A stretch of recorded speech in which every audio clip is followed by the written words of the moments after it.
Señoras y señores, muy buenos días. Gracias por estar con nosotros. Les estamos acompañando desde el puente de Boyacá en este 7 de agosto de 1999, día de fiesta nacional.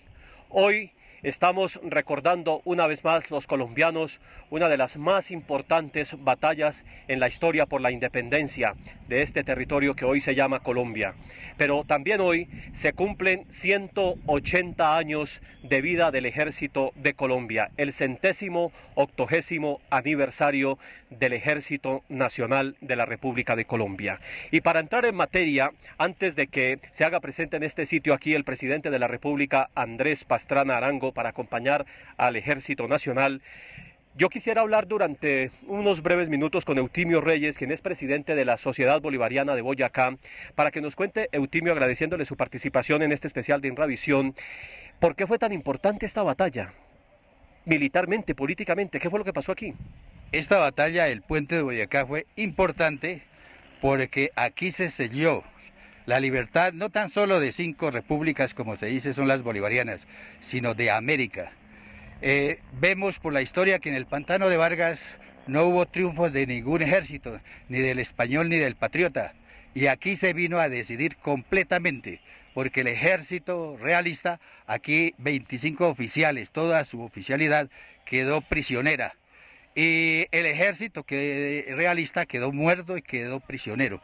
Luego Boyacá selló la libertad de América.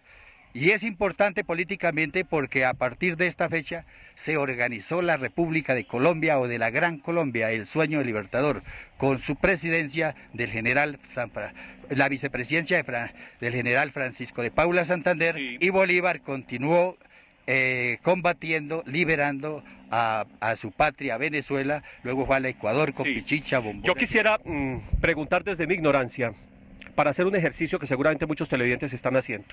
Uno ve este campo aquí, ve el puente de Boyacá allá abajo, uno sabe que al lado de allá, es decir, hacia la derecha, hacia mi derecha aquí, estaban las tropas del Libertador que venían hacia Bogotá y las realistas de este lado. Y uno podría pensar militarmente, uno lo que no sabe estos temas, ¿por qué no se dieron la vuelta por allá? 30, 40, 20 kilómetros se dan la vuelta y seguían para Bogotá. ¿Por qué tenían que pasar por este puente?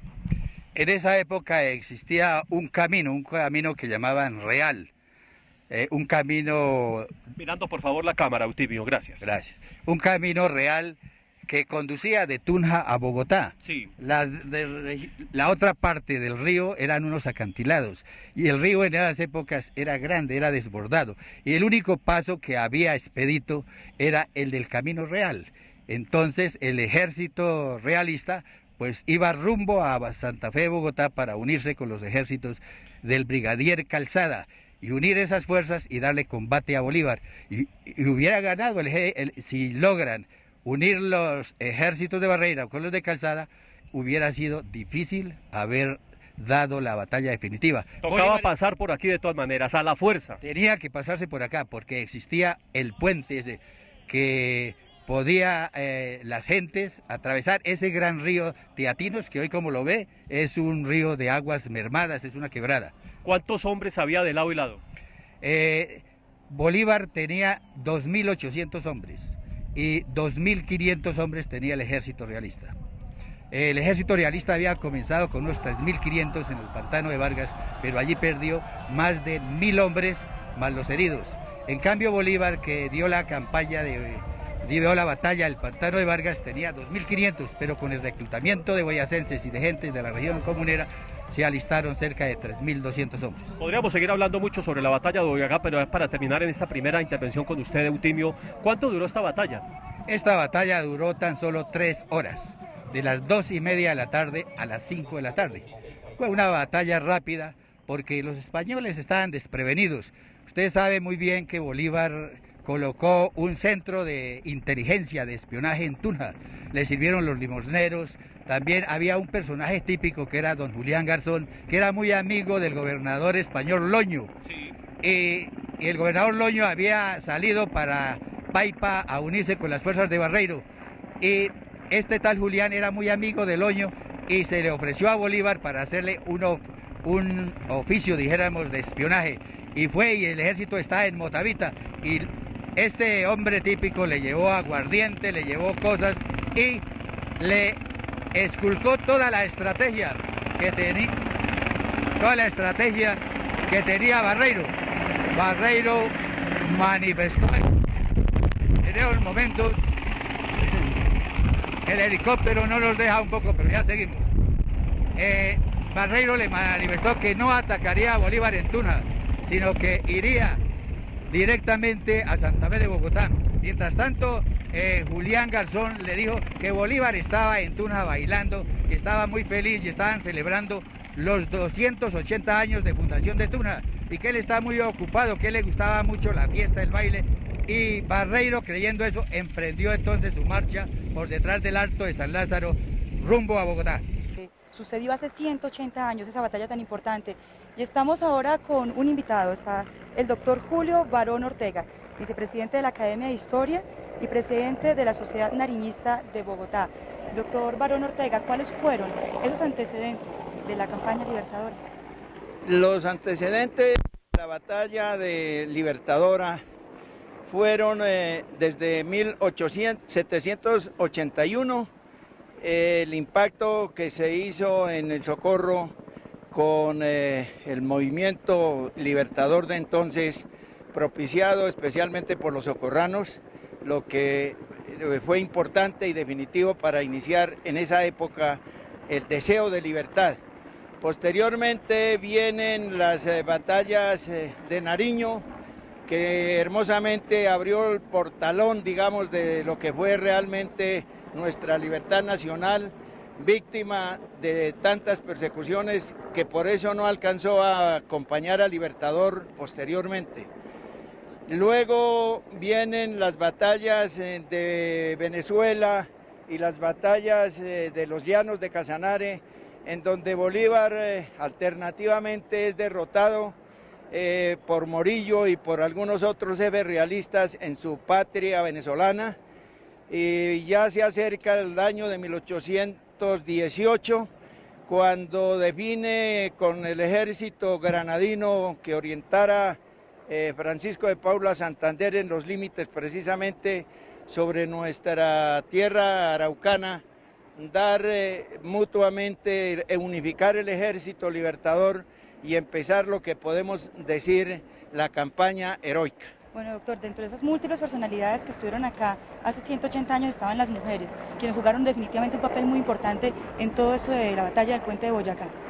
Indudablemente la mujer fue una base heroica y hermosa, empezando por las santanderianas, empezando, si se quiere, el heroísmo de Policarpa Salabarrieta. Eso contagió mucho a la mujer boyacense y a la mujer santanderiana, empezando por Manuela Beltrán, digamos, desde la época comunera.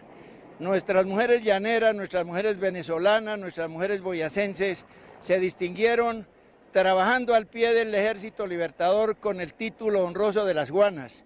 Ellas hicieron lo mejor para darle el ímpetu y el respaldo a nuestro ejército, porque realmente en horas de angustia y de preocupaciones fueron el estímulo, el acicate y la honra para el ejército de poder superar tantas dificultades, especialmente por la heroína Naray de Socha, quien fue la que primero se desvistió, digámoslo así, para entregar su pañolón y su camisa al comandante del ejército nuestro en esa inolvidable e histórica ciudad. Definitivamente este es un sitio lleno de historia, pero ya se acerca el presidente, ya llegó en el helicóptero de la FAC 005.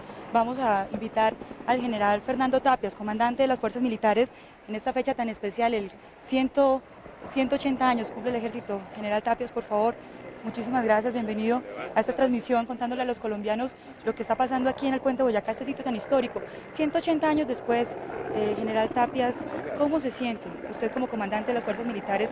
Pues han pasado 180 años de esta gesta libertaria. Pues es emocionante regresar al sitio donde realmente nació el ejército colombiano después de la batalla de Boyacá, que después de la batalla aquí fue el germen de esa institución que posteriormente constituyó el Ejército Nacional.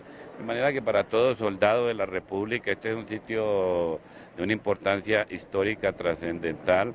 Aquí se forjó la batalla que nos dio la libertad y aquí nosotros tenemos que reiterar el compromiso año tras año de que mantendremos esa libertad que nos legaron.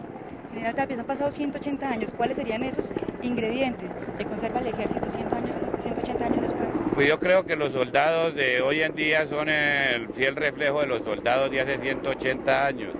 Son soldados valientes, son soldados con un espíritu de sacrificio indudable, son soldados en los cuales prima el deseo de cumplir antes que sus comodidades personales y son soldados que siempre están dispuestos a dar hasta la vida por Colombia. General Tapia, ¿usted cómo se siente como comandante de las fuerzas militares en este 80º centenario del ejército colombiano? Pues siento que estamos en una época crucial para el país y en una época crucial para mantener la soberanía y la vigencia de las instituciones. Crucial porque en este momento estamos siendo atacados por muchas formas de violencia y se requiere el concurso de los ciudadanos, de todos los colombianos, rodeando a sus fuerzas militares para que ellas puedan salir adelante e indudablemente al lado de ellas el país. General Fernando Tapia, muchísimas gracias, pero definitivamente este puente de Boyacá encierra muchísima historia. Vamos a escuchar un poco más de historia porque han pasado muchísimas cosas acá, ¿no, general? Sí, indudablemente han pasado y siempre será un hito de nuestra historia, pero siempre aquí recordaremos cómo un puñado de valientes nos dieron la libertad y cómo tenemos el compromiso de mantenerla. Bueno, entonces, Carlos Chica, siga usted con más datos históricos que tiene usted sobre este hermoso sitio que es el puente de Boyacá. Así es, Jimena, y vamos a hablar de Pascasio. Me ha costado mucho trabajo aprenderme este nombre, Pascasio, pero uno siempre habla de Santander, uno habla de Bolívar, uno habla de Antonio Nariño, uno habla de Camilo Torres, habla de los grandes prohombres, pero de Pascasio a uno en la escuela, Eutimio, casi no le dicen nada. Tiene que uno que venir a cubrir un acto periodísticamente como este para casi que enterarse que este señor Pascasio es un personaje definitivo en la historia de la batalla de Boyacá. ¿Qué fue lo que hizo este hombre y quién era Pascasio? Sí, realmente estos héroes anónimos del pueblo quedan en el anonimato.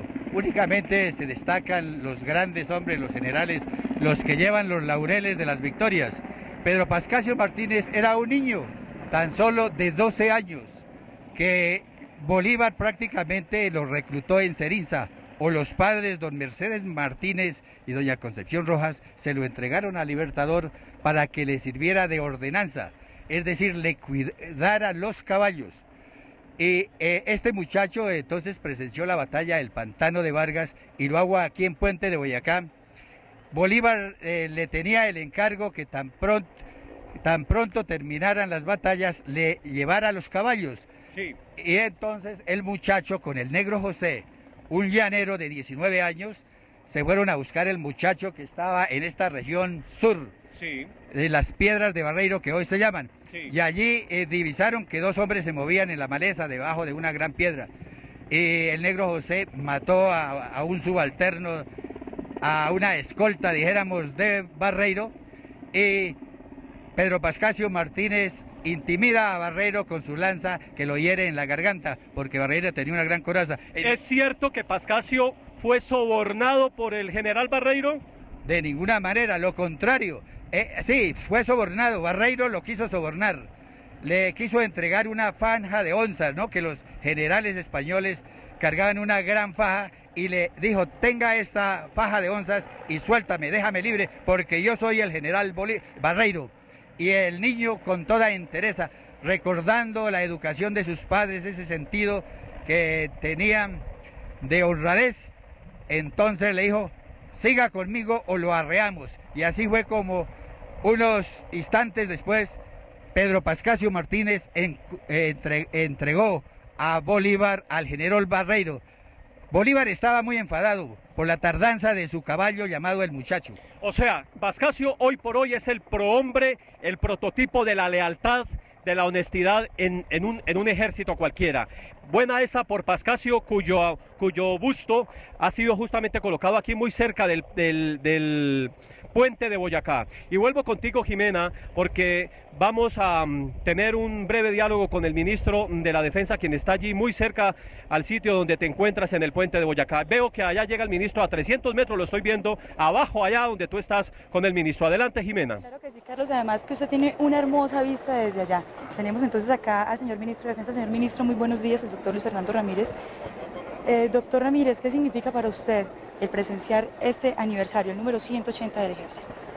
Sí, realmente es muy satisfactorio estar aquí en el puente de Boyacá celebrando y conmemorando este 180º aniversario de la fiesta del Ejército en un momento, en una coyuntura en la cual quisiera resaltar primero que el Ejército colombiano tiene hoy en día en la percepción de los colombianos, es percibido como la segunda institución con mayor favorabilidad después de la Iglesia.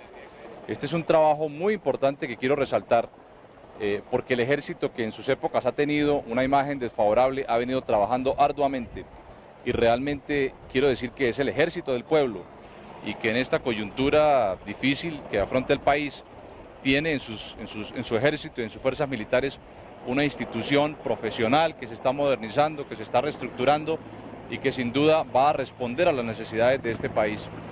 En segundo lugar, en medio de este proceso de paz que adelanta el gobierno nacional, también es importante señalar que de acuerdo con las últimas encuestas de opinión pública que se han realizado, el ejército y las fuerzas militares son percibidos por la opinión pública como los más sinceros y los más transparentes en el proceso de paz. Yo creo que aquí ha habido realmente un respaldo a ultranza del ejército y de las fuerzas militares a este proceso de paz, al mismo tiempo que le ha dado garantías a la sociedad colombiana de que los violentos no van a pasar en este país, de que se les van a ofrecer unas alternativas y unas oportunidades, pero de que de ser necesario, el ejército y las fuerzas militares estarán para salir a defender la sociedad colombiana como es su deber constitucional y legal. Señor ministro, estamos parados definitivamente en un sitio lleno de historia. ¿Qué le podríamos decir a los colombianos que nos están viendo en esta transmisión, celebrando hoy los 180 años del Ejército, precisamente sobre este sitio?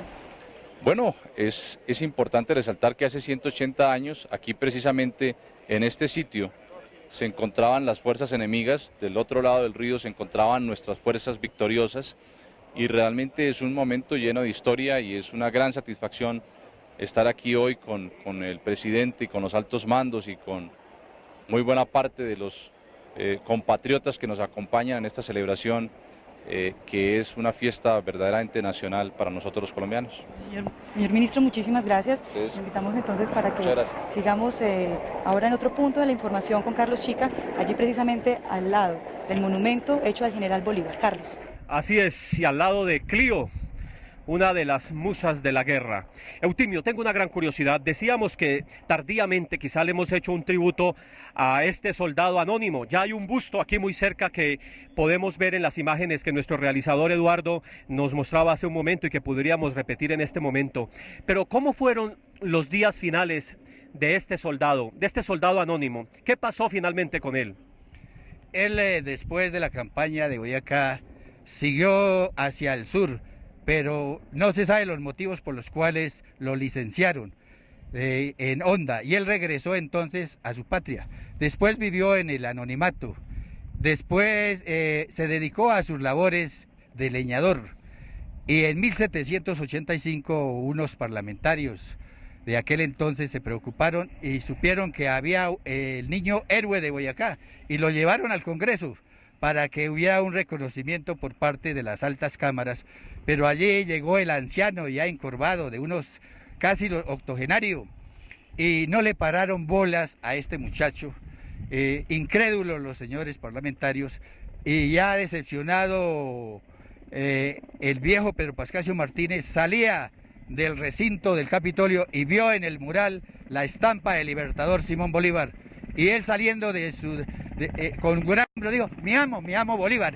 Este hecho le comprobó a esos señores, a esos dueños de la gloria y del triunfo, que sí era un héroe de Boyacá. Lo reconocieron y le brindaron honores y le recetaron y le decretaron una pequeña pensioncita con la que terminó en su pueblo para atender a su familia, y así terminó la historia de este niño que fue un héroe y es símbolo de la honradez y que está en vigencia en los actuales tiempos en que la corrupción y el desgreño administrativo en cuanto al manejo del erario público no es cristalino.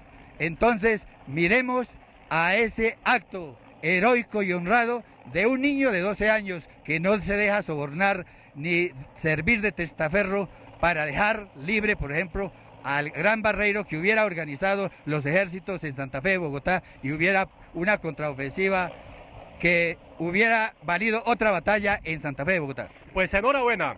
Enhorabuena porque Pascasio se constituye en un hombre símbolo de la lealtad, símbolo del honor, símbolo de la honradez en un país que lamentablemente le ha claudicado a fenómenos tan dolorosos como el narcotráfico, el enriquecimiento ilícito y la riqueza por encima de cualquier valor.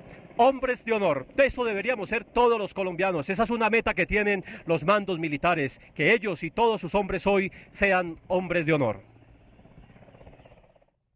Bueno, y mientras que todos los mandos militares y las personalidades civiles y eclesiásticas, pues obviamente encabezadas del señor presidente de la República, se acomodan para dar inicio a la ceremonia, nos parece muy importante tocar un aspecto, coronel Paulino Coronado, y es el ejército hoy. ¿Cómo está preparado el ejército hoy para proteger a los colombianos? Sí, los colombianos pueden estar absolutamente seguros que el Ejército Nacional de hoy, al igual que hace 180 años, tiene las más firmes convicciones, la más absoluta dedicación, entrega para darle a los colombianos el propósito que todos los colombianos esperamos. Es por eso que hoy el ejército se presenta como un ejército moderno, como un ejército estructurado, como un ejército organizado que quiere mantenerse a la par del desarrollo nacional, que quiere proyectarse no solamente en el contexto nacional, sino también en el contexto internacional para brindar a los colombianos y al mundo entero la paz que todos anhelan para Colombia. El Ejército Nacional hoy, con cerca de 120.000 hombres, está organizado en 5 divisiones, las cuales tienen unas diferentes reparticiones o jurisdicciones en el país. También estas divisiones a la vez contemplan 24 brigadas. Estas brigadas están distribuidas tanto en el área fronteriza como en otros sectores que merecen especial relevancia e importancia geográfica y geoestratégica para el país. El Ejército Nacional, con todos los oficiales, suboficiales, soldados y personal no uniformado que labora con nosotros, no le fallará nunca a Colombia. Es por eso que día a día en los centros de formación, en la Escuela Militar de Cadetes José María Córdoba, donde se forman los oficiales, acorde con la filosofía democráticas, se preparan los comandantes del futuro. En la Escuela de Suboficiales Inocencio Chincá, en honor al prócer que participó en el Pantano de Vargas, el sargento Inocencio Chincá, se forman los comandantes, es decir, los mandos medios, donde están los suboficiales en Tolemaida, en la base de Melgar. Así como también tiene una brigada, la 15ª Brigada, que es la brigada académica, la brigada docente, en donde se proyectan los oficiales y se preparan en cada uno de los grados para asumir los retos que le indica el comandar o asumir la dirección de las unidades operativas, bien sea a nivel división, a nivel brigada o a nivel batallón. Tanto para oficiales como para suboficiales, en Bogotá quedan los centros de capacitación para ascenso de los oficiales. La importancia de la labor que cumple el Ejército no solamente se orienta hacia la parte de seguridad, por eso vemos al Ejército Nacional de la mano con los más necesitados, por eso vemos al Ejército Nacional en diferentes partes del país, trabajando también mancomunadamente con los gobiernos seccionales, con las juntas de acción comunal, con los organismos descentralizados y con entidades particulares, desarrollando obras de beneficio comunitario, actividades de cooperación civil y militar, jornadas de salud, para darle un mejor estar a todos los compatriotas que mayores necesidades tienen. El Ejército Nacional, consciente de la responsabilidad que tiene con el futuro, tiene programas específicos en áreas más convulsionadas como el Urabá, y es por eso donde hoy el Urabá se presenta como una de las áreas más pacíficas, contrario a lo que hace nada más 3 años se vivía. También en el Putumayo presenta en conjunto con la industria petrolera y con la red de solidaridad programas de asistencia ciudadana de manera integral. Bueno, aquí ya estamos entonces listos para dar inicio a lo que es la conmemoración de estos 180 años del Ejército Nacional, precisamente desde este sitio histórico, el Puente de Boyacá. Carlos, usted tiene allá una hermosa panorámica, le doy el cambio. Gracias, Jimena. Yo creo que ustedes al fondo pueden ver con la cámara que está aquí junto a la estatua del Libertador Simón Bolívar, en donde después vendrá el presidente Andrés Pastrana, la panorámica, en donde, por cierto, al fondo deben ustedes estar viendo a la gente de la región que se ha venido a presenciar esta ceremonia. Se estima que hay unas 5.000 personas que han venido de todas las poblaciones vecinas. ¿Cuáles son las poblaciones vecinas al campo de Boyacá, Eutimio? Venta Quemada, y es histórico Venta Quemada, porque allí el Ejército Libertador y el Libertador se hospedó el 7 de agosto por la noche, y el 8 por la mañana descubrió dentro de los prisioneros al traidor de Puerto Cabello, Binoni, y Bolívar le pregunta, ¿qué merece un traidor? Y el mismo Binoni le contesta, la horca, mi general. Esos sonidos duros que ustedes escuchan al fondo son los cañones de salva, 21 cañonazos de salva, con los cuales se inician los honores al Ejército Nacional, a la bandera nacional, a las personas que han ofrendado su vida por proteger la vida, la honra y los bienes de los ciudadanos. Son 21 cañonazos de salva, después vendrán los honores a la bandera del Ejército, a la bandera de Colombia y el himno nacional.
Esta es la ceremonia que estamos transmitiendo desde el puente de Boyacá.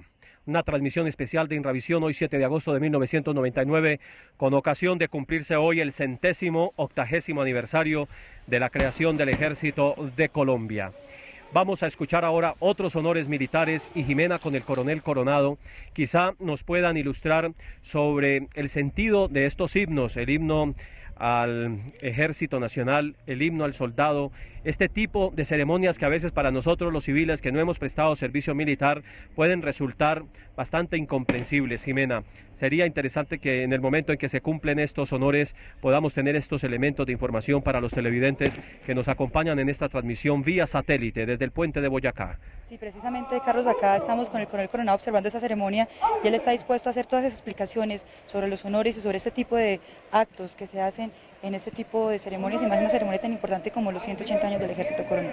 Sí, realmente, como algunos pueden suponer, este es un acto netamente protocolario, pero tiene un gran significado, tiene una gran trascendencia en todos y cada uno de los miembros de la institución y también para los colombianos.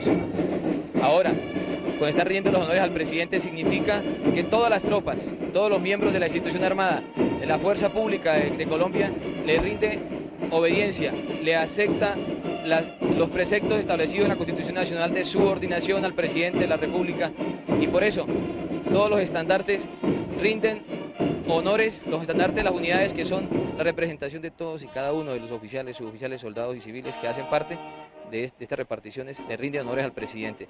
Todas se inclinan a la imagen, a la presencia del señor presidente. La única que no se inclina es la bandera de cada una de las unidades, porque representa la patria misma. Por encima de la patria misma, como todos los colombianos sabemos, la soberanía de Colombia está representada en la fuerza pública, dada en representación de la bandera que encierra todos y cada uno de los símbolos patrios de Colombia. Por eso, los honores que se contemplan y que están desarrollando en este momento encierran todo este gran significado. El presidente, como máxima autoridad reconocida por los mandos militares y todos los miembros de la fuerza pública, aceptan subordinación y están conscientes de la responsabilidad y listos a acatar cualquier instrucción que el señor presidente de la República pueda emitir.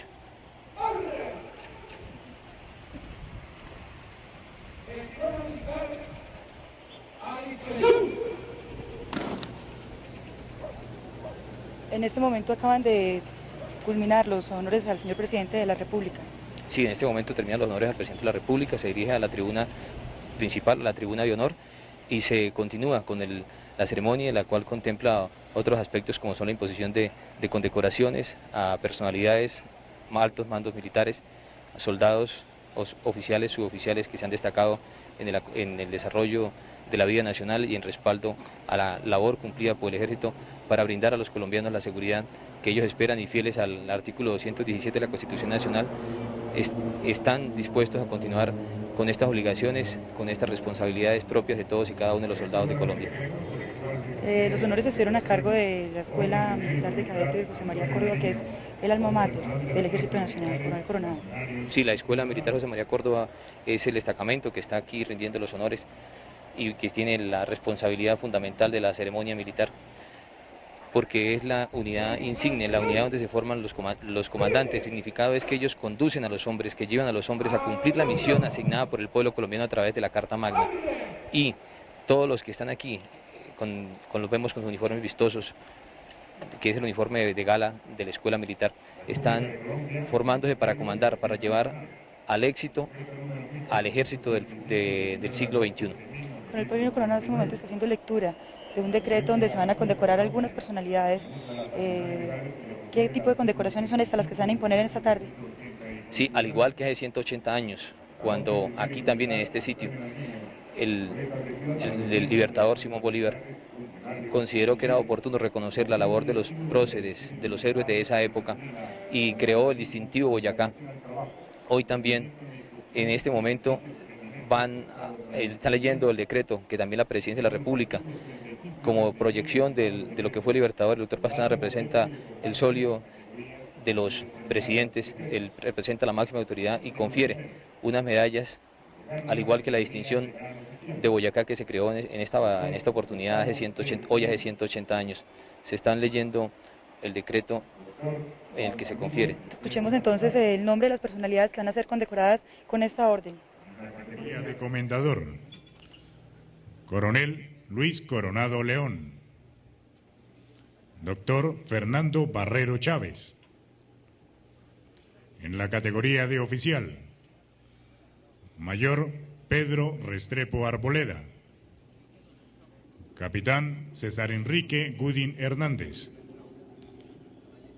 En la categoría de caballero: Sargento Mayor Luis Enrique Orduz Ojeda, Sargento Primero Raúl Eduardo Ordóñez Castro. En la categoría de compañero: Sargento Viceprimero Luis Fernando Niño Salamanca, Sargento Viceprimero Jorge Eliezer Hernández Ruiz, Sargento Viceprimero Abisaid Casarán Collazos. Parágrafo: las condecoraciones serán impuestas en acto especial de acuerdo con el reglamento de ceremonial militar. Artículo 2. El presente decreto rige a partir de la fecha de su expedición. Comuníquese y cúmplase. dado en Santa Fe de Bogotá, Distrito Capital, a los 2 días del mes de agosto de 1999. Firmado Andrés Pastrana Arango, presidente de la República.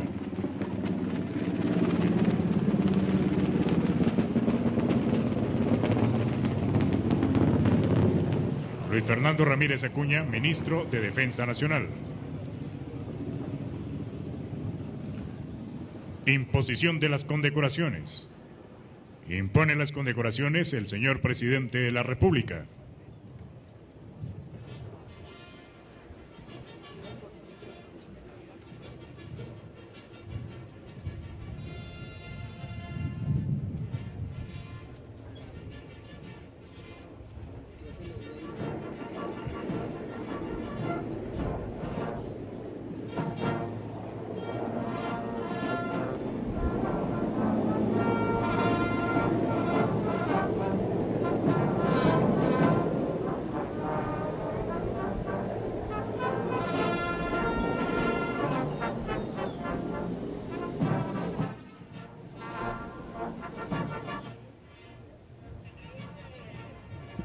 Coronel Paulino Coronado, ¿cómo se hace ese ascenso de los coroneles, los altos mandos, cómo se escogen los hombres que comandan el Ejército Nacional? Sí, en este momento estamos viendo que hay un paso dentro de la estructura militar en la que se distinguen, se les reconoce el esfuerzo, la dedicación, el entusiasmo que cada uno de los oficiales y suboficiales manifiesten dentro de su trabajo para seguir en la carrera militar. Ahora están imponiendo la medalla Antonio Nariño a unas personalidades, algunos oficiales y suboficiales. Ellos son una representación, así como tantos colombianos existen y que trabajan por la grandeza de Colombia, por el desarrollo de nuestro país, para el mejor estar de todos los colombianos. El ascenso de los oficiales y suboficiales se hace mediante un estudio exhaustivo que de cada una de las hojas de vida, de cada una de las ejecutorias, tanto en la vida personal como en la vida profesional. Aunque algunos asumieran que el estudio de la vida personal no contempla la parte profesional, dada la responsabilidad que implica el comandar, el dirigir, el llevar a hombres al cumplimiento del deber, a hombres al campo de combate, que están dispuestos a cumplir día a día el juramento de bandera que todos los soldados hemos hecho, compromete la vida personal y lleva a que se analice el comportamiento, la responsabilidad, las condiciones que cada quien durante el transcurrir de su carrera, entre el transcurrir de su vida, ha ido formándose para ser cada día mejor colombiano, mejor comandante y decidir de la mejor forma cómo cumplir las responsabilidades asignadas al ejército, a los soldados de Colombia, para darles a todos los colombianos, darle al país lo que todos y cada uno anhelan. Por eso, el estudio que se hace cuando se entra a la escuela militar, a la escuela militar de cadetes o a la escuela militar de suboficiales, es un estudio que contempla visitas a domiciliarias, en donde se estudia la proveniencia de cada uno de los futuros comandantes de la institución. Y así en cada uno de los pasos se hace un estudio no solamente de la parte militar, sino también de la parte personal, y es lo que se lleva detenidamente y que todos los soldados cuidamos y esperamos preservar, que es nuestro folio de vida. Esto porque realmente la institución, como pilar de la democracia colombiana, el Ejército Nacional, con la gran responsabilidad que encierra, debe tener los hombres, los mejores hombres, para que tengan la gran responsabilidad, el gran poder que dan las armas, que son las armas del país, las armas de la República que nos ha confiado el pueblo colombiano. Bueno, esas son algunas de pronto de las inquietudes que todos los televidentes que observan a esta hora en vivo y en directo la transmisión desde el puente de Boyacá se hacían. Vamos a otro punto de la información con Carlos Chica. Sí, yo quisiera, Eutimio, que usted nos comente brevemente al general Bolívar, ¿quién lo nombró general? Porque pues uno no sabe cómo llegó a la general, ¿de dónde salió el general Bolívar? El título de general se lo dio el Congreso Granadino, que en aquel entonces se reunía en la ciudad de Tunja, cuyo presidente era Camilo Torres. Cuando Bolívar llegó en 1814 a rendir informes sobre sus acciones en Venezuela, entonces Camilo Torres, en un discurso encendido y muy elocuente, le dio el título de general. ¿A los cuántos años fue general Bolívar? A los 31 años. Hoy en día un general, pues muchísimo más tiempo, ¿no es cierto? Mucho más tiempo un general. ¿A los cuántos años es general un hombre hoy en las fuerzas militares, Jimena? Sí, Carlos. ¿Cuántos años es general hoy un oficial del ejército? Coronel Coronado, la inquietud que nos plantea Carlos Chica es ¿a qué edad se hace general, un oficial? Para llegar al grado de general se requieren más de 30 años de vida militar. Durante el ingreso a la escuela militar, que lo hace uno siendo casi un niño, porque lo hace uno a una edad muy corta, cuando realmente se es muy joven, cuando está iniciando la vida y consciente de las responsabilidades, se escoge ser oficial, se escoge ser suboficial. Los oficiales llegan al grado de general, los suboficiales llegan al grado de sargento mayor, que es la máxima aspiración que tienen cada uno en su jerarquía, pero todos unidos, oficiales y suboficiales en sus responsabilidades, en sus especialidades, trabajan por la grandeza de Colombia. Los generales adquieren esta posición en su grado de brigadier general después de haber ascendido de subteniente, teniente, capitán, mayor, teniente coronel, coronel. Llegan al grado de brigadier general. Este grado pueden ser comandantes, pueden desempeñarse como comandantes de brigada o también como comandantes de división. Las comandantes de brigadas tienen a su cargo unos batallones y las divisiones tienen a su cargo unas brigadas. Normalmente la organización o la estructura del ejército es triangular, es decir, cada batallón tiene 3 compañías de choque, una unidad de apoyo. Las unidades llamadas unidades operativas menores, es decir, las brigadas tienen 3 batallones y también las divisiones tienen a su vez 3 brigadas. Así, el Ejército Nacional con sus 5 divisiones, en algunas de estas los comandantes son brigadieres generales o también las otras son mayores generales, en donde tienen a unas unidades de diferentes especialidades, de caballería, artillería, ingenieros, inteligencia y también de la última arma que es la aviación del Ejército. En este momento se hace una condecoración al general Fernando Tapias, comandante de las Fuerzas Militares. ¿De qué se trata, coronel Coronado? Sí, en este caso la Presidencia de la República le confiere al señor general Fernando Tapias Stalin la medalla José María Córdoba. Esta medalla en su máxima jerarquía, en su máxima categoría, se la impone el señor Presidente de la República como reconocimiento a toda una vida dedicada al servicio de la patria, toda una vida dedicada al servicio de Colombia, toda una vida dedicada a la grandeza de nuestra querida y amada República. Es por eso que el señor general Fernando Tapias, como gesto de reconocimiento a la labor cumplida, también la recibe en representación de todos y cada uno de los soldados que nos sentimos orgullosos de que él sea nuestro comandante general de las Fuerzas Militares y nuestro más antiguo soldado que ostente el grado de general de 3 soles. Bueno, Carlos Chica, ya resolvimos la inquietud. Imagínense, tienen que ser 30 años de trabajo continuo para poder llegar a ser general. Pero, Carlos, ¿será que el general Bolívar también hizo algún tipo de ascenso, algún tipo de condecoración a sus hombres? Eutimio, nos estaba explicando, como usted escucha ahora, que el coronel Coronado nos estaba diciendo qué se necesita hoy en día para ser general. Usted nos contaba, Bolívar fue general a los 31 años. Hoy en día, mínimo 30 años de servicio. ¿En la época de Bolívar se realizaban ascensos como se realizan hoy? ¿O cómo era eso en esa época, Eutimio?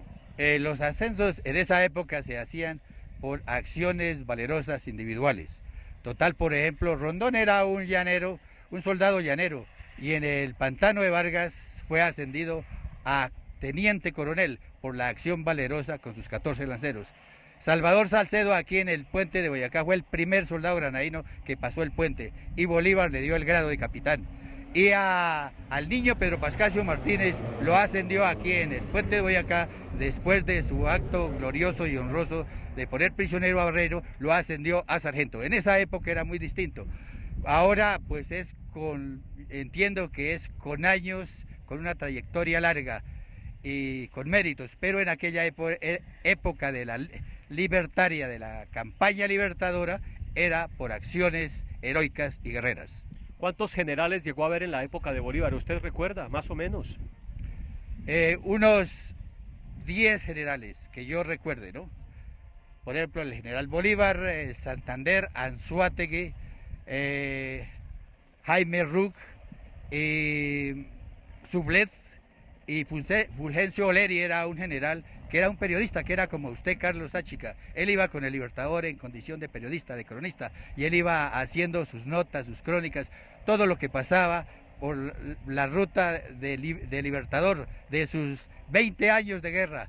Entonces Fulgencio Oleri, que era un militar italiano, lo acompañó siempre. Aquí hubo incluso militares de otras nacionalidades, ¿no? Aquí estuvieron acompañando, británicos algunos, acompañando la gesta independentista del Libertador Bolívar. Sí, precisamente Jaime Rook es un militar inglés y Ferguson también fue otro militar inglés. Usted sabe que los ingleses tenían mucho interés en las riquezas, en el dominio de estas tierras, y ellos ayudaron entonces con aportes de ejército y de logística y de armas al ejército libertador. Eutimio, creo que todos los colombianos que alguna vez hemos venido a este campo de Boyacá, todos nos hemos tomado fotografías en ese puente de Boyacá. Uno lo ve hoy de piedra, pero anoche en una reunión previa que tuvimos con usted un poco para tener idea de cómo hacer una transmisión lo más responsable y lo más profesional posible, usted nos contaba que ese puente no era así como lo vemos hoy. ¿Cómo era el puente de Boyacá en esa época? No, los puentes de Boyacá como los de esa época y como los hay en las veredas y en los pueblos de las regiones, son vigas atravesadas que atraviesan el cauce del río y encima le ponen césped. En esa época era un puente sencillo, de madera, de vigas, y que tenía 2 metros de luz y 4 metros de ancho. Jimena, quiero que nos cuentes, por favor, tú que estás allá más cerca, qué condecoraciones han recibido los oficiales en este momento, cuando ya termina la imposición de las medallas por parte del presidente. Esta también, Carlos, es la Córdoba, pero en otro grado que el coronel Coronado nos está explicando que hay diferentes grados de este tipo de condecoración. Sí, la medalla de José María Córdoba es una medalla que encierra el reconocimiento a las virtudes militares. Esa medalla, pues obviamente, tiene unas categorías que permite reconocer tanto a oficiales como a suboficiales, soldados, personal civil que trabaja con derecho y también particulares que han trabajado en pro del desarrollo y han contribuido al cumplimiento de la misión institucional. Es por eso que estos hombres que han llegado aquí como una representación del esfuerzo que cumplen la mayoría de los soldados de Colombia se han destacado, y por eso a ellos se les ha concedido la medalla José María Córdoba en grados distintos a los concedidos a otros oficiales y a otras personalidades. También en esta oportunidad se prepara un gesto de reconocimiento a la entrega, a la bizarría, a la hidalguía, a la valentía de los hombres, así como hubo héroes en la campaña libertadora, hubo héroes en diferentes oportunidades durante esta campaña de independencia, que hoy celebramos 180 años. El Ejército Nacional también en el día de hoy está reconociendo la entrega e hidalguía de todos y cada uno de los miembros de la institución para darles a estos un gesto de reconocimiento. Representa para cada uno de los soldados un gran honor, un gran orgullo portar en su pecho esta gran medalla, como es la medalla José María Córdoba. No interesa el grado en que se confiere cada una de las medallas, pero a cada uno de los soldados se sienten orgullosos de portarla. Señor General Rafael Hernández López, Jefe de Estado Mayor Conjunto de las Fuerzas Militares, y señora, señores generales y almirante, comandantes de fuerza y director de la Policía Nacional, señor doctor Miguel Pinedo Vidal, presidente del Congreso de Colombia, señor doctor Armando Pomarico Ramos, presidente de la Cámara de Representantes, señor doctor Alfonso Gómez Méndez, fiscal general de la Nación, señor doctor Juan Hernández Celis, secretario general de la Presidencia, y señora, señor defensor del pueblo, honorable cuerpo diplomático acreditado en Colombia, señores generales, almirantes, señores mayores generales y vicealmirantes, señores gobernadores de Colombia y de Venezuela, Monseñor Luis Augusto Castro, obispo de Tunja, señor Jano Aníbal Díaz, alcalde de Tunja, señores condecorados, señores oficiales, suboficiales, soldados y personal civil, queridos amigos boyacenses que nos acompañan en la mañana de hoy, señores invitados especiales, colegas periodistas, Nora. Me dirijo al país en el aniversario de la libertad de Colombia, investido con la autoridad presidencial que he recibido del pueblo colombiano, en cuyo nombre y atendiendo su mandato, he asumido la búsqueda de una paz duradera entre compatriotas y hermanos. Enfrente de estos grandiosos monumentos y de este pequeño puente que simbolizan uno de los momentos más trascendentales de la gesta libertadora, con la emoción palpable de pisar el mismo suelo que hollaron con sus pies más trechos y mal calzados los soldados del coraje, quiero reafirmar el compromiso soberano de Colombia con la convivencia pacífica y con la democracia. Sobre esta tierra amada de Boyacá, cuna de la independencia americana, viene hoy el presidente de los colombianos a rendir el más sentido tributo a los héroes que nos legaron con su sangre y su valor el privilegio inmenso de la libertad. En un día como hoy, hace exactamente 180 años, a las 2 de la tarde, en este escenario glorioso que recoge nuestro homenaje, se inició el enfrentamiento entre cerca de 2.700 soldados patriotas, armados de decisión y de valentía, y otro número similar de miembros del ejército realista que defendían la causa de su monarca. Al mando de los patriotas, sobre su brioso corcel, como un centauro poderoso y vigilante, Bolívar dirigió desde la altura con maestría y determinación las acciones de sus tropas. Podemos verlo todavía, imaginarlo, con su mente rápida, su don de mando y su mirada de águila. Todavía oímos su voz impartiendo las órdenes magistrales que habrían de desconcertar al enemigo y que culminarían en la tremenda victoria cuyas consecuencias todavía celebramos y vivimos.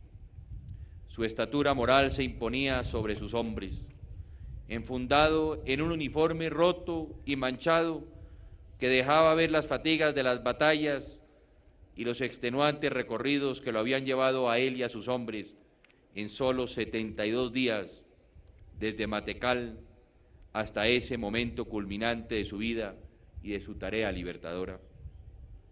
Después del heroico recorrido desde el Casanare, nuestras tropas libertadoras llegaron a la fecha gloriosa del 7 de agosto de 1819 y que hoy conmemoramos con agradecimiento, con respeto y con veneración. En tan solo 2 horas de intensos combates, el destino de Colombia y de América quedó sellado con la victoria contundente de las tropas libertadoras. Hoy presentamos homenaje de gratitud a los héroes de Boyacá, que comandados por Bolívar hicieron posible el sueño de la libertad. Se nos llena de orgullo el corazón cuando mencionamos los nombres de los valientes de Boyacá, como lo fueron el general Francisco de Paula Santander, el general José Antonio Anzoátegui, el general Carlos Ublet, el coronel Joaquín París, el coronel Juan José Rondón, el coronel Ambrosio Plaza, el teniente coronel José María Córdoba y tantos otros oficiales, suboficiales y soldados que honraron con dignidad y valor la causa sagrada de la libertad. Hace 180 años, en estos campos de gloria, el ejército patriota libró la batalla decisiva de la independencia. Por eso hoy también, con el mismo orgullo de sus antecesores, celebramos los 180 años del Ejército Nacional. Son hombres y mujeres de honor que hoy continúan la tarea de ese primer ejército libertador que pagó con su sangre y sus sacrificios el alto precio de nuestra libertad. Son los herederos de esa tropa heterogénea, conformada por criollos, mestizos, indios y negros, la esencia misma de la nacionalidad que ganó el privilegio de la independencia.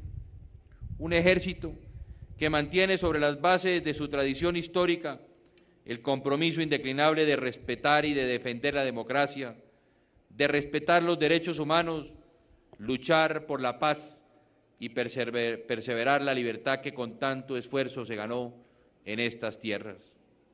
A ustedes, oficiales, suboficiales y soldados de mi patria, quiero en esta fecha solemne rendir el más sincero tributo de homenaje y de agradecimiento. Como presidente de todos los colombianos y en nombre de ellos, quiero reconocer la dignidad, la valentía y el decoro con que nuestras Fuerzas Armadas y en especial el Ejército de Colombia cumple cada día con su difícil tarea de portar las armas en defensa de sus compatriotas, exponiendo y sacrificando su salud y sus vidas para preservar la vigencia de los principios que nos legaron nuestros libertadores. ¿Cómo no estar en deuda con esos seres de nuestro ejército que han ofrendado sus vidas en el altar de la patria? A sus familias, a sus compañeros de armas, a todos los colombianos solidarios con el dolor de esas promesas truncadas en la flor de la juventud, les garantizo que su sacrificio no será en vano. Ellos han muerto por una causa noble, han dado sus vidas por las de todos nosotros, y algún día, cuando la aurora de la paz despunte en el horizonte de Colombia, inscribiremos sus nombres con letras de oro en las páginas de nuestra historia, y su memoria jamás será olvidada, como no olvidamos hoy la sangre derramada por los patriotas de la libertad. Hoy quisiera hacer especial referencia, como ya lo hizo usted, señor gobernador, al recuerdo de un soldado sencillo, que hoy propongo y me alegra que se erija ese monumento a la memoria colectiva como el ejemplo para todos y cada uno de los colombianos. Me refiero al soldado boyacense Pedro Pascasio Martínez, quien era ordenanza del general Bolívar y encargado de sus caballos de batalla. Pues bien, este colombiano humilde de origen campesino tuvo la suerte de encontrar al derrotado general Barreiro oculto en unos barrancos cerca del río cuando ya anochecía después de la batalla del 7 de agosto. Inmediatamente, el soldado Martínez hizo prisionero al orgulloso general español, quien viéndose perdido le ofreció una faja de monedas de oro que tenía al cinto a cambio de que lo dejara escapar. Yo soy el general Barreiro, toma y suéltame, le dijo al abatido militar, a lo que indignado Martínez le respondió en su léxico campesino: siga adelante, si no lo arriamos, y lo condujo a la presencia de los líderes patriotas. En estos momentos, cuando sentimos en carne propia los nefastos efectos de la corrupción y del narcotráfico que generó la cultura del dinero fácil, ¿cuántos Pedros Pascasios Martínez necesitamos? Hombres puros,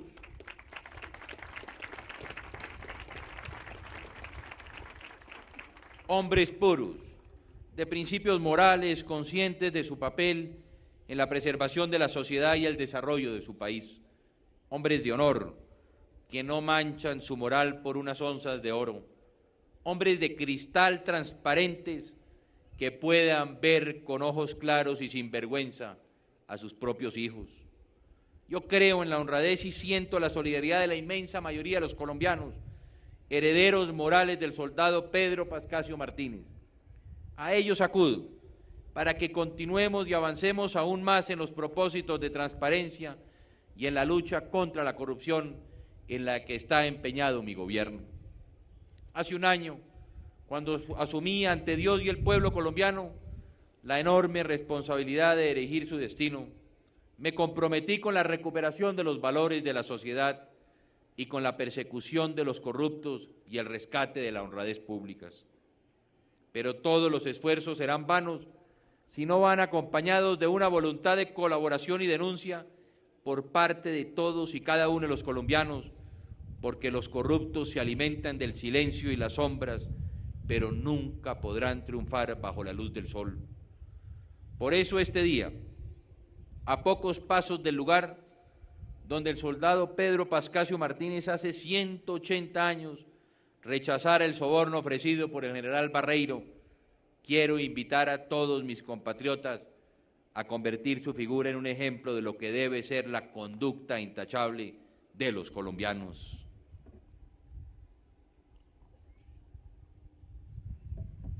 Al término del primer año de mi mandato, desde este campo de Boyacá, en el que Pedro Pascasio Martínez ocupó un sitio ejemplar al lado de nuestros libertadores, vengo a hablarle a los colombianos del proceso de paz, de su desarrollo, de sus perspectivas y de sus obstáculos, convencido de que la paz para Colombia significa justicia social, economía próspera, esperanza y futuro. Si algo puede definir los últimos 12 meses de gobierno es la generosidad manifiesta contra viento y marea en el proceso de búsqueda de la paz. La palabra empeñada y la buena fe son, sigo convencido de ello, las exigencias mínimas de un pueblo a su gobernante, porque el compromiso con el futuro se construye sobre la base de la confianza y con el cimiento único y duradero de la verdad. El pacto para un mañana debe hacerse sobre la base de un denominador común de concordia, de tolerancia, de respeto y de justicia social. La verdad del mundo de hoy no es otra que la verdad de los derechos humanos. La coincidencia universal sobre los entonces llamados derechos del hombre que engendraron la Revolución Francesa en torno de la libertad, de la igualdad y de la fraternidad, encendieron la llama de la independencia aquí en Colombia en la imprenta de don Antonio Nariño. El propio precursor habría de sufrir en carne propia la violación de los mismos derechos que propugnaba en nombre de los pueblos que luchaban por librarse del yugo de la tiranía. La coincidencia sobre los derechos humanos constituye, sin dudar alguna, la conquista más grande de la humanidad y la más sublime expresión del ser humano que aspira a una sociedad más justa, tanto en lo material cuanto en lo espiritual. Hoy, a las puertas del tercer milenio, tenemos la obligación de defender como sociedad ese pacto universal de respeto al derecho ajeno, de la búsqueda común de un acuerdo sobre el desacuerdo y de la garantía de unas normas mínimas de justicia y de convivencia. Hoy hablo de derechos humanos porque hoy es el día de la libertad que ellos inspiraron en los criollos, porque la vigencia de los derechos humanos hace 180 años, después de la batalla de Boyacá, no puede ser una simple cuestión de retórica. Se trata de una realidad atada a nombres, a hechos y a consecuencias palpables. Los derechos humanos son hoy, en Colombia, el nuevo nombre de la paz. El camino de la paz en Colombia es un camino sembrado de espinas, pero aún, a pesar de ello, es un camino también lleno de esperanzas. El 2 de mayo, junto a Manuel Marulanda, abrimos una trocha hacia la paz en el monte, en una mesa rústica, en un pairaje aislado de nuestra geografía, se sentaron el presidente de Colombia y el jefe guerrillero. Por primera vez, en una historia que comienza a perderse en el tiempo, se le puso la firma a un acuerdo que garantiza abrirle la puerta de la paz de Colombia. Por primera vez, cara a cara, dos partes del conflicto comprometieron su palabra ante su país y ante la comunidad universal de naciones. Lo hicimos con la plena conciencia de que la paz se proyecta en últimas hacia un plebiscito nacional para refrendar un futuro con garantías y en concordia para Colombia. Cuando se escogieron las palabras y se fijó la mirada en el horizonte, no había más perspectiva que la de un país convencido de que la paz sin garantías no es paz y que la negociación sin ellas es apenas ejercicio estéril e irresponsable. Por mi parte, como presidente de la República, en nombre de los colombianos, puse mi firma sobre el papel escrito a mano con el convencimiento de que allí se expresaba en términos tajantes, tras largos años de sangre, que la paz es posible. El buscar la paz en medio de la guerra ha sido el compromiso más duro para los colombianos que anhelan la concordia. Es así como el proceso ha navegado a lo largo de este último año, flanqueado por halcones y palomas, con el norte indiscutible de la reconciliación. Sin embargo, a pesar del costo de dolor y sangre, se ha avanzado. Son precisamente estos avances los que quiero compartir con mis compatriotas, cuando vemos a millones de ellos inundando las calles del país en pacíficas pero airadas protestas en nombre de la paz por los derechos de la población civil hoy involucrada en el conflicto. Sin embargo, debo reconocer que atravesamos un momento difícil, en particular en relación con la forma en que debemos verificar que los objetivos que le señalamos a la llamada zona de distensión se cumplan de una manera transparente para garantizar confianza entre las partes. Quiero precisar que la zona de distensión debe constituir un escenario de convivencia pacífica, en donde la vida cotidiana transcurra de manera normal. Asimismo, debe ser un mecanismo idóneo donde se puedan desarrollar las negociaciones con garantías tanto para el gobierno como para la insurgencia.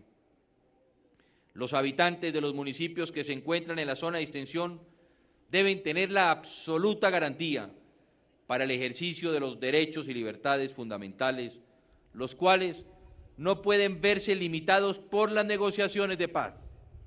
Fue por esa razón que en mi encuentro con Manuel Marulanda propuse y acordamos una comisión que permitiese superar los inconvenientes que se pudiesen presentar en la zona de distensión.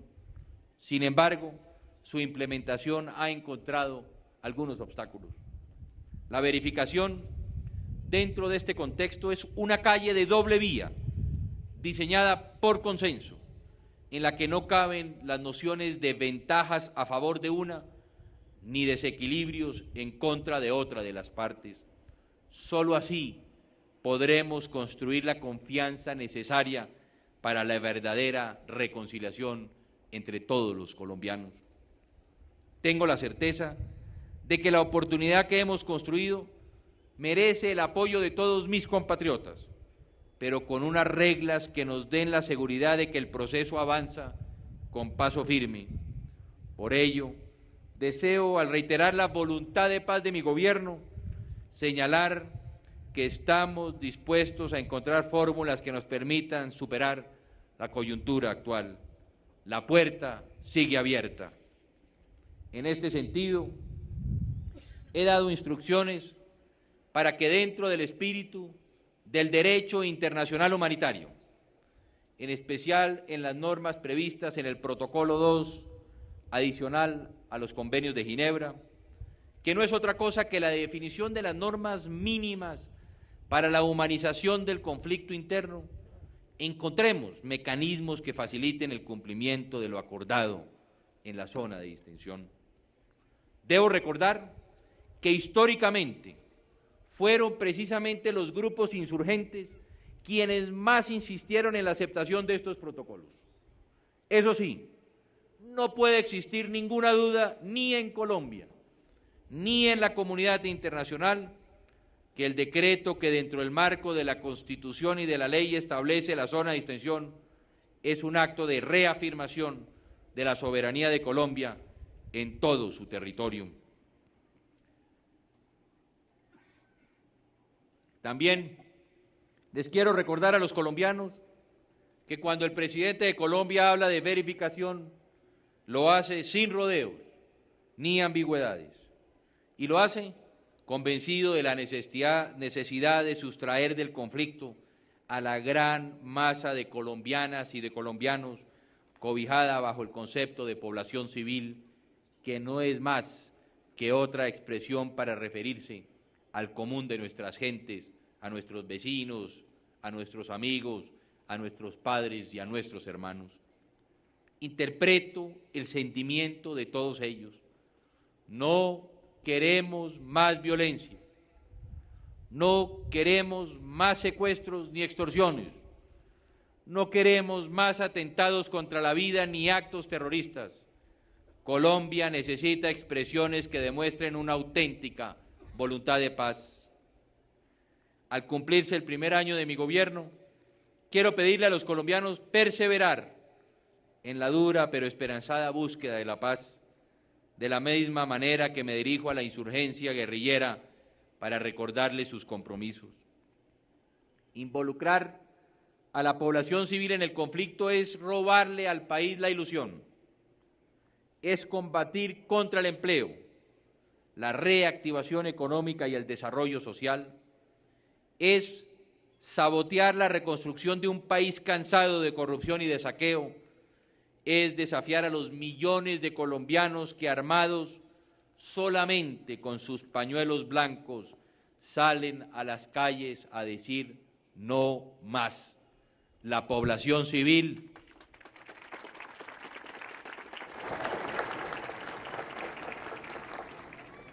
salen a las calles a decir no más. La población civil no puede seguir siendo carne de cañón. Como presidente, he asumido personalmente la labor de buscar la paz en nombre del mandato con que me han investido los colombianos. Y este 7 de agosto debo pedir el concurso de mis compatriotas para defender los avances logrados hasta ahora. El compromiso de este gobierno con el respeto a los derechos humanos es indeclinable, y en esto nadie puede equivocarse. A los violadores de los derechos humanos, al igual que a los corruptos, se les perseguirá y castigará, sea quienes sean y vengan de donde vengan.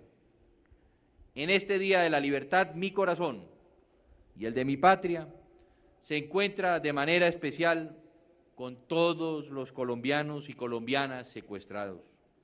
Hoy abogo por ellos con la esperanza de que el retorno a sus hogares constituya un primer gran paso en libertad hacia la paz. A los boyacenses, guardianes y cultivadores de esta tierra, patrimonio de libertad, les traigo buenas noticias que redundarán en beneficio de su economía y del empleo. Vamos a iniciar el proceso para la realización de la doble calzada entre Briceño y Sogamoso, que incluye la construcción de 163 kilómetros de nueva carretera, la rehabilitación de 182 kilómetros de calzadas existentes y obras complementarias dentro de un megaproyecto que esperamos comenzar a construir en el segundo semestre del próximo año. Entre otras, también vamos a adelantar la concesión de la carretera Zipaquirá, Chiquinquirá, Barbosa-Santa Marta, que permitirá una salida fácil hacia la costa atlántica. Además, mejoraremos las 4 alternativas viales que integran a Boyacá con Casanare, con Arauca y el vecino país de Venezuela, y recuperaremos la línea férrea entre la capital del país y Sogamoso. Daremos especial importancia al mejoramiento de la transversal de Puerto Boyacá, Otanche, Chiquinquirá, Tunja, con una inversión de 4.000 millones de pesos en este año, y la vía entre Duitama y Charalá. Así le cumplimos a Boyacá con vías, con progreso y con empleo. Por otra parte, quiero anunciarle la decisión del gobierno en el caso de Acerías Paz del Río, de importancia neurálgica para la región. No queremos el cierre definitivo de la acería. Buscaremos la reactivación de la producción siderúrgica, la preservación de la mayor cantidad de empleos posible y la garantía de los derechos pensionales de los jubilados. Para ello, presentaremos a los accionistas una propuesta que nos permita arrendar la planta a un operador que la maneje, generándose así los ingresos para el cumplimiento de las obligaciones del fideicomiso que reemplazará a la actual empresa.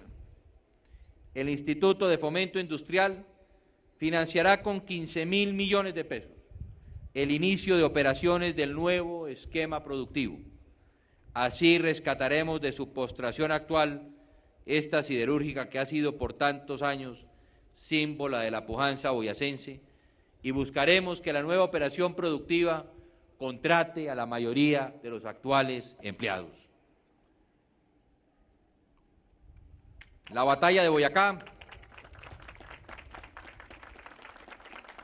La batalla de Boyacá terminó hace 180 años, a las 4 de la tarde, y con ella comenzó una era de libertad para Colombia y para los territorios vecinos.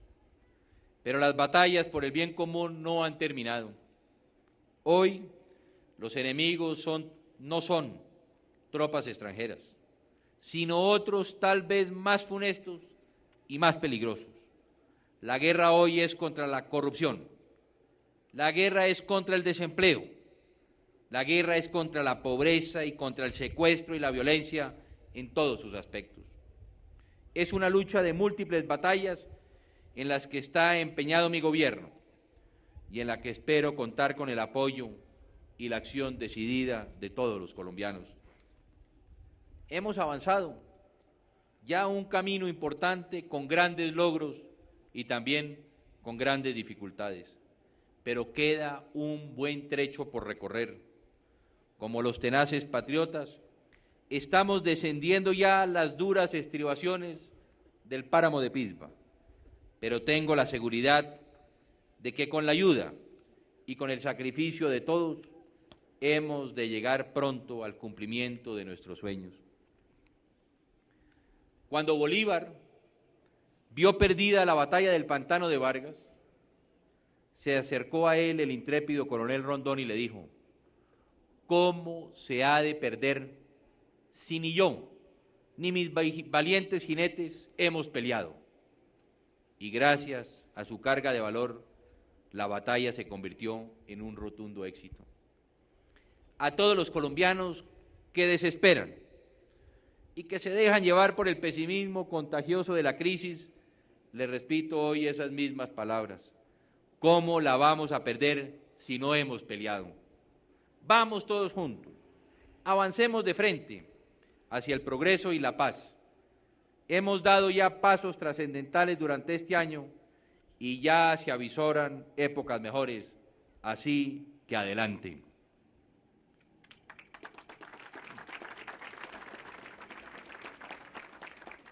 Colombianos, para terminar, quiero evocar al vencedor de la batalla que se realizó en estas montañas de Boyacá, al general Simón Bolívar, quien en carta dirigida al general Santander le decía, abro comillas: yo voy a servir bien a mi patria, voy a servirla con libertad, sin hipocresía y de un modo digno de gratitud, porque voy a sacrificar hasta mi popularidad. Cierro comillas. Muchas gracias.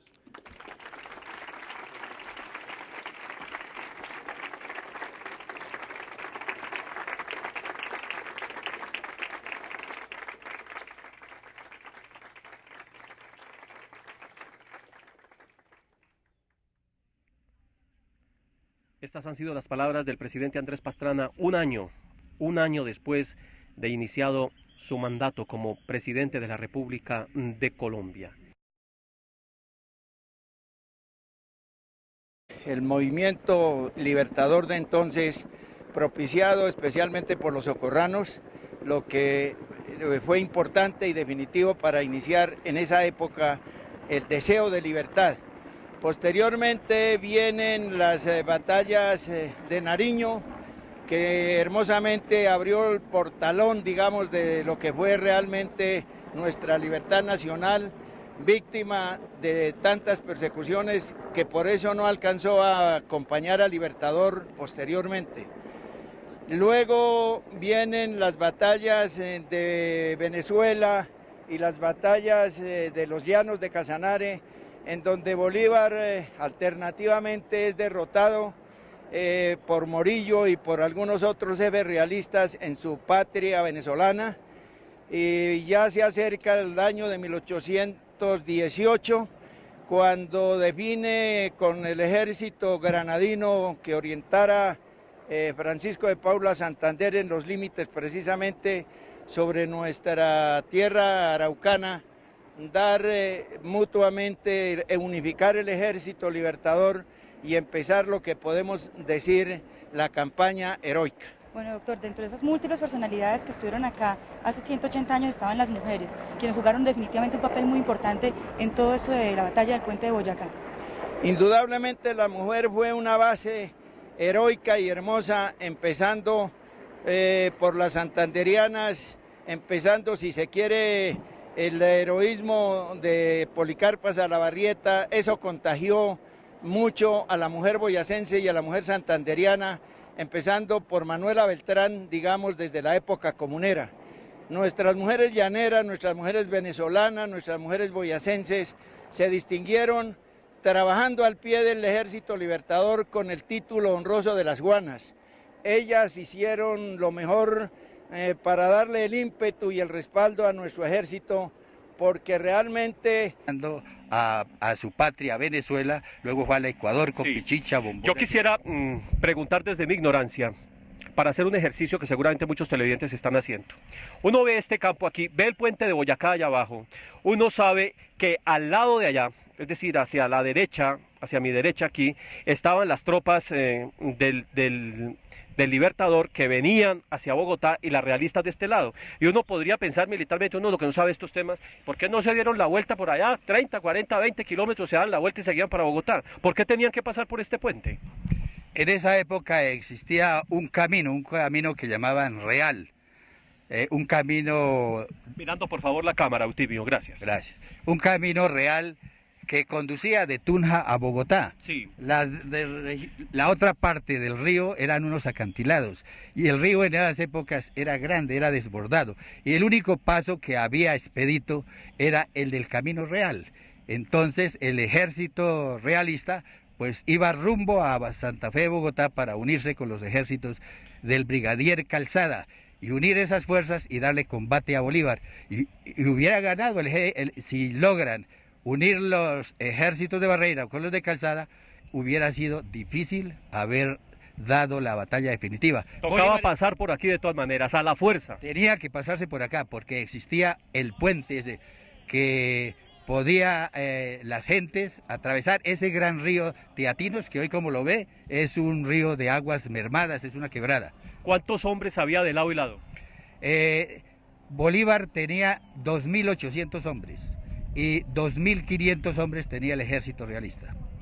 El ejército realista había comenzado con unos 3.500 en el pantano de Vargas, pero allí perdió más de 1.000 hombres, más los heridos. En cambio Bolívar, que dio la batalla del pantano de Vargas, tenía 2.500, pero con el reclutamiento de boyacenses y de gentes de la región comunera, se alistaron cerca de 3.200 hombres. Podríamos seguir hablando mucho sobre la batalla de Boyacá, pero es para terminar en esta primera intervención con usted, Eutimio. ¿Cuánto duró esta batalla? Esta batalla duró tan solo 3 horas, de las 2:30 de la tarde a las 5 de la tarde. Fue una batalla rápida porque los españoles estaban desprevenidos. Usted sabe muy bien que Bolívar colocó un centro de inteligencia, de espionaje en Tunja. Le sirvieron los limosneros. También había un personaje típico que era don Julián Garzón, que era muy amigo del gobernador español Loño. Sí. Y el gobernador Loño había salido para Paipa a unirse con las fuerzas de Barreiro. Y este tal Julián era muy amigo de Loño y se le ofreció a Bolívar para hacerle un oficio, dijéramos, de espionaje. Y fue, y el ejército está en Motavita. Y este hombre típico le llevó aguardiente, le llevó cosas y le esculcó toda la estrategia que tenía Barreiro. Barreiro manifestó en esos momentos, el helicóptero no nos deja un poco, pero ya seguimos. Barreiro le manifestó que no atacaría a Bolívar en Tunja, sino que iría directamente a Santa Fe de Bogotá. Mientras tanto, Julián Garzón le dijo que Bolívar estaba en Tunja bailando, que estaba muy feliz y estaban celebrando los 280 años de fundación de Tunja y que él estaba muy ocupado, que le gustaba mucho la fiesta, el baile.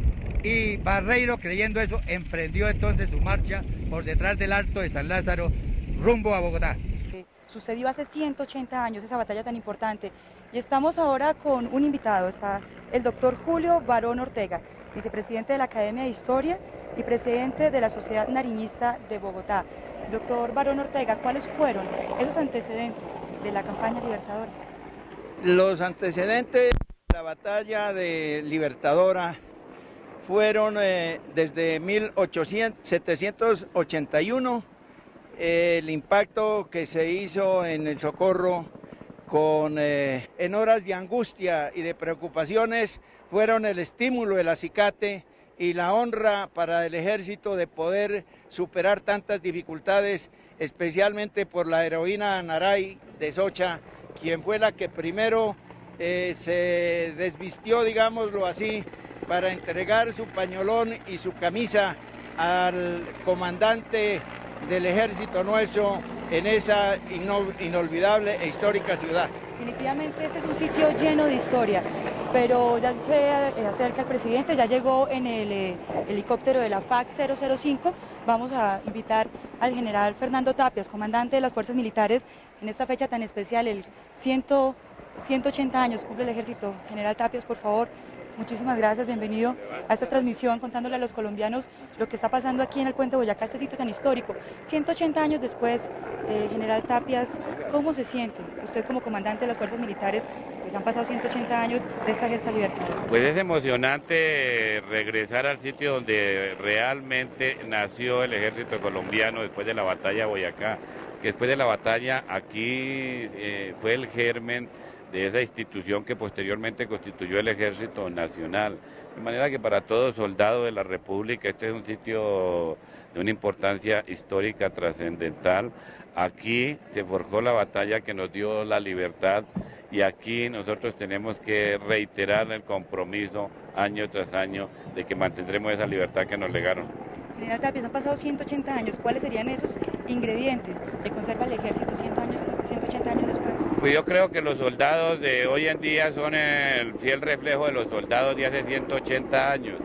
Son soldados valientes, son soldados con un espíritu de sacrificio indudable, son soldados en los cuales prima el deseo de cumplir antes que sus comodidades personales y son soldados que siempre están dispuestos a dar hasta la vida por Colombia.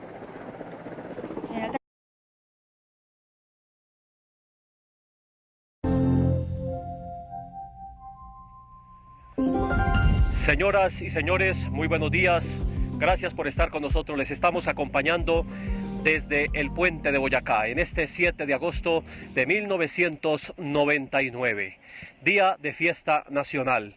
Hoy estamos recordando una vez más los colombianos una de las más importantes batallas en la historia por la independencia de este territorio que hoy se llama Colombia.